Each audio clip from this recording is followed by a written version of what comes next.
தேவனுடைய பரிசுத்த நாமத்திற்கு மகிமை உண்டாவதாக. இந்த கால வேளை உங்கள் அனைவரையும் ஆண்டவராகிய இயேசு கிறிஸ்துவின் இன்ப நாமத்தில் உங்களை அன்போடு வாழ்த்தி வரவேற்கிறேன். விண்துளிகள் வாயிலாக சந்திப்பதிலே மிகுந்த மகிழ்ச்சி அடைகிறேன். இந்த நாளின் செய்தியின் தலைப்பானது நல்லது நல்லதல்ல. ஆதியாகமம் 1ஆம் அதிகாரம் 31ஆம் வாக்கியம் சொல்கிறது, அப்பொழுது தேவன் தாம் உண்டாக்கின எல்லாவற்றையும் பார்த்தார், அது மிகவும் நன்றாயிருந்தது. இவ்வுலக சிருஷ்டிப்பில் தேவன் 6 நாட்களில் எல்லாவற்றையும் சிருஷ்டித்தார். ஒவ்வொரு நாளும் முதலாவது நாள் துவங்கி 6 நாட்களும் ஒவ்வொன்றாக சிருஷ்டித்தார். சிருஷ்டித்த பின்பு 6 முறை நன்றாயிருந்தது என்று கண்டார். 6வது நாளில் கடைசியாக மனிதனை தம்முடைய சாயலில் படைத்தார்.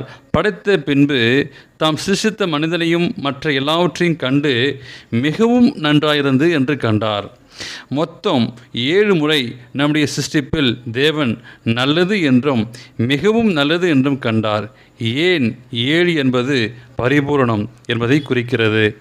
நாம் அறிந்திருக்கிறோம், தேவன் பூமியை சிருஷ்டிக்க 7 நாட்களை எடுத்துக்கொண்டார். அது முதலாவது பூரணம், 2வது 7 முறை நல்லது என்று கண்டார், 2வது முறை பூரணம். இப்படியெல்லாம் நன்றாக இருந்த சூழ்நிலையில் பின்பு தேவனாகிய கர்த்தர், மனுஷன் தனியாக இருப்பது நல்லதல்ல, ஏற்ற துணை அவனுக்கு உண்டாக்குவேன் என்றார். ஆதியாகமம் 2:18. நல்லதல்லாமல் இருந்த ஒன்றை கண்டார். தேவன் தாம் செய்வதை எப்பொழுதும் பரிபூர்ணமாக எந்த குறையும் இல்லாமல் செய்வது வழக்கம். ஆனால் இப்பொழுது மனதின் தனிமையை பார்த்து நல்லதல்ல என்றார். எனவே அவனுக்கு ஏற்ற துணையை உண்டாக்குவேன் என்று ஆதாமின் விழாவிலிருந்து ஏவாளை தேவன் சிருஷ்டித்தார். இப்படியாக அவருடைய சிருஷ்டிப்பு இப்பொழுது மிகவும் நன்றாயிருந்தது என்றார். இப்படியாக மிகவும் நன்றாயிருந்த சூழ்நிலையில் பாவம் பிரவேசித்தது. முழு சிருஷ்டிப்பின் தேவ திட்டத்தை முழுவதுமாய் குலைத்து போட்டது.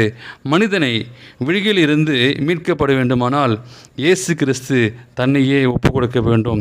எனவே இயேசு கிறிஸ்து தன்னை கல்வாரி சிலுவையில் மரிக்க ஒப்புக் கொடுத்து மரித்து உயிர்ச்சியதன் மூலம் இவ்வுலக சிருஷ்டிப்பை மிக மிக நல்லதாக்கினார்.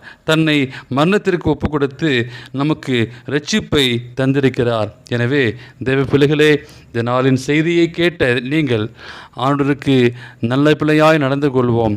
தேவன் உங்களை ஆசீர்வதிப்பாராக. இந்த நாளின் செய்தியை கேட்ட உங்களையும், இந்த நாளை பிறந்த நாளையும் திரும்ப நாளையும் காண்கிற பிள்ளைகளை தேவன் தாமே ஆசீர்வதிப்பாராக. ஆம்.